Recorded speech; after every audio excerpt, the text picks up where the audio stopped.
Résultats de WWE SmackDown du 25 octobre 2024. La musique de The Viper retentit et le public de SmackDown est devenu fou.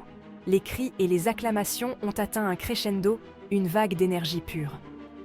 Randy Orton est arrivé sur le ring, micro en main. Il invite Triple H à le rejoindre sur le ring pour parler de Kevin Owens. The Game le rejoint. Orton pense que Triple H essaye de protéger Owens. Triple H dément. Il ne protège pas Owens mais il protège Randy. Orton rappelle à Triple H leurs anciennes guerres, l'histoire tumultueuse qui les lie, la trahison, les batailles épiques qui ont marqué leur carrière. Triple H a été piqué au vif et finit par accepter la demande de Randy Orton. Un match à Crown Jewel. Un affrontement qui promet d'être légendaire. Randy Orton contre Kevin Owens. Un combat explosif, Andrade contre Hayes, pour la 7e fois, avec Knight en arbitre spécial. Ce match promettait d'être l'un des plus mémorables de la soirée, et il n'a pas déçu. Le premier match de la soirée a mis aux prises deux des superstars les plus talentueuses de la WWE, Andrade et Carmelo Hayes.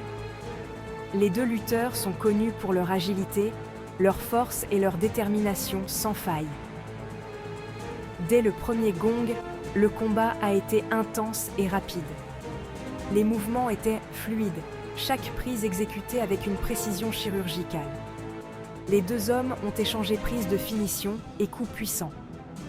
Andrade a montré sa maîtrise technique, tandis que Hayes a répondu avec une force brute impressionnante. Au milieu de ce chaos, Andrade a été envoyé sur LA Knight par Carmelo Hayes pour se dégager d'un tombé pendant le match. Le champion des États-Unis a ensuite encaissé un super kick involontaire de Carmelo Hayes.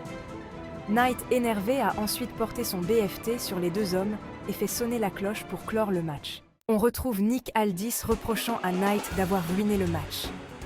Il a décidé que Knight défendrait son titre contre Andrade et Hayes dans un triple threat match à Crown Jewel. Le public était en délire. Naomi a battu Candice LeRae par tomber malgré les interventions de Indy Hartwell pendant le match. Bayley, qui observait le match de près, est intervenue pour rétablir l'équilibre. Le match a été une démonstration de technique et d'athlétisme. Le moment fort de la soirée est arrivé lorsque Cody Rhodes et Gunther se sont retrouvés face à face sur le ring. Les deux hommes, qui s'affronteront pour le championnat de Crown Jewel, étaient là pour une confrontation verbale. Rhodes a parlé avec passion de son désir de remporter l'or. Le champion du monde poids lourd, stoïque et imposant, a ri de ses prétentions. Il a juré de briser Rhodes. La tension était palpable. Le public était captivé par cet échange verbal. Les deux hommes se sont lancés dans une bagarre sauvage. Rhodes et Gunther ont continué à se battre, mais Ludwig Kaiser arrive pour aider Gunther. Randy Orton vient alors au secours de Cody Rhodes. En coulisses, Adam Pearce, Nick Aldis et Ava annoncent que Bianca Belair et Jade Cargill défendront les championnats par équipe féminin à Crown Jewel dans un Fatal 4-Way Tag Team match face à 3 équipes. Io Sky and Kairi Sane, Chelsea Green and Piper Niven et Lash Legend and Jakara Jackson. Le main event de la soirée était un match par équipe de rêve. Les Motor City Machine Guns contre DIY pour devenir Challengers numéro 1 au championnat par équipe de la WWE. Ces deux équipes ont offert un spectacle dantesque. Le match a été un mélange parfait de technique, d'acrobatie aérienne et de prise de finition. Les deux équipes ont donné tout ce qu'elles avaient, pour le plus grand plaisir du public. Motor City Machine Guns ont battu DIY par tombée d'Alex Shelley sur Johnny Gargano avec leur Skull and Bones. Après le match, la musique de The Bloodline a retenti dans l'arène pour confronter les challengers. Solo Sikoa demande aux challengers de le reconnaître comme leur Tribal Chief, mais les Motor City Machine Guns restent stoïques et préfèrent savoir quand ils auront leur match de championnat. Solo Sikoa propose alors de faire le match dès ce soir.